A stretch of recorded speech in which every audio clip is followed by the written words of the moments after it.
এইটা হচ্ছে একজন নারীর কোমরের অংশের মডেল। এই দুটো হচ্ছে কোমরের হাড্ডি আর এইটা হচ্ছে মেরুদণ্ড। আমরা নিচে চলে যাই।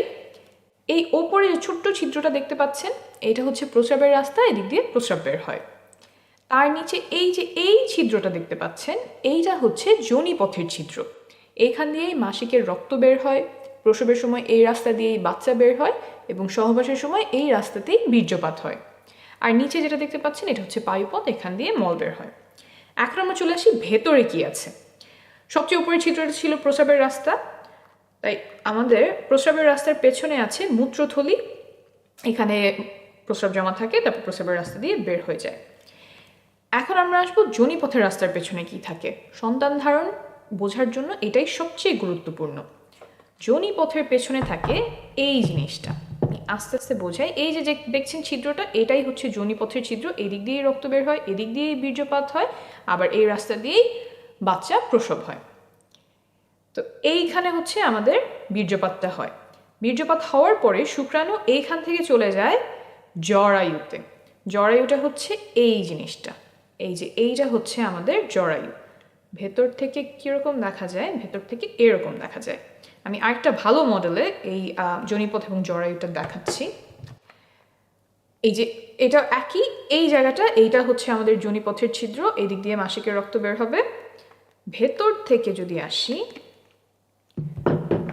তাহলে এই যে এইখানে আমার যোনিপথের ছিদ্র, এইটা হচ্ছে যোনিপথ, আর এই যে এইটা হচ্ছে আমাদের জরায়ু। সহবাসের সময় এই জায়গাটাতে বীর্যপাত হয়।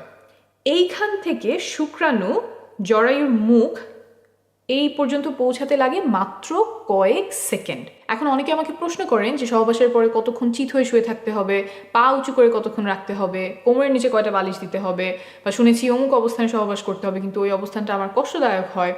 এই যে যতগুলো কাজ বললাম, এই কাজগুলোর কোনোটা গর্ভধারণে বা সন্তান ধারণে উপকার করে এমন কোনো প্রমাণ নেই। তাই এগুলোতে যদি আপনার কষ্ট হয় তাহলে এগুলো করার কোনো প্রয়োজন নেই। আপনার যদি ভালো লাগে তাহলে করতেই পারেন। তবে একটা কাজ আছে যেটা করলে গর্ভধারণে বা সন্তান ধারণে অনেক উপকার হয়, এটা প্রমাণিত।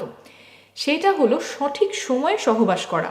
সঠিক সময় বলতে এই যে এখানে যে বীর্যপাতটা হলো, তারপর শুক্রাণুর কিন্তু অনেক দূর পর্যন্ত যেতে হবে। শুধুমাত্র জরায়ুতে গেলেই হবে না, জরায়ুর পরেও আরও রাস্তা আছে, সেটা আমি দেখাচ্ছি। এই যোনিপথ পার হয়ে জরায়ু পার হয়ে নালী পর্যন্ত আসতে হয়। এই যে জরায়ুর দুই পাশে যে জিনিসটা দেখছেন, এইটাই ডিম্বাশয়। এইখানে ডিম্বাণু থাকে, তারপর ডিম ফুটে বের হয়ে নালীতে আসে। এইখানে এসে ডিম্বাণু শুক্রাণুর সাথে মিলিত হয়। অর্থাৎ শুক্রাণুর যে লম্বা পথ, যোনিপথ, তারপর জরায়ু, তারপর নালীতে আসা, এই লম্বা যাত্রায় তাকে অনেক কিছু সাহায্য করে। যোনিপথের যে স্রাব আছে, জরায়ুর যে স্রাব আছে, তারপর সংকোচন প্রসারণ, এই সব মিলে শুক্রাণুর পথটাকে সুগম করে। কিন্তু এই সুগম করার কাজ সে মাসের একটা নির্দিষ্ট সময়েই করে, যেটাকে আমরা বলি ফার্টাইল টাইম। অন্য সময়গুলোতে এই স্রাবগুলো শুক্রাণুর জন্য সহায়ক না, দরজাগুলো বন্ধ করে দেয় যাতে শুক্রাণু জায়গা মতো পৌঁছাতে পারে না। তাই এই ফার্টাইল টাইম বা সঠিক সময়, সহবাসের সঠিক সময় জানাটা খুব গুরুত্বপূর্ণ। কিছু লক্ষণ আছে যা দেখে এই সময়টা খুব ভালোভাবে চিনতে পারা যায়। এটা নিয়ে আমি আলাদা একটা ভিডিও করেছি, আপনারা চাইলে দেখে নিতে পারেন। এখন আসি এমন একটা বিষয়ে যাতে সন্তান ধারণের ক্ষমতা কমে যাওয়ার সম্ভাবনা আছে। সহবাসের সময় অনেকে পিচ্ছিল করার জন্য মুখের থুতু ব্যবহার করেন, আবার কেউ কেউ লুব্রিকেন্ট ব্যবহার করেন। ল্যাবে পরীক্ষা করে পাওয়া গেছে যে থুতু এবং কয়েক ধরনের লুব্রিকেন্ট শুক্রাণুর চলাচল ক্ষমতা কমিয়ে দেয়। তাই সাবধানতা বশত এসব পরিহার করার পরামর্শ দিচ্ছে American society for reproductive medicine.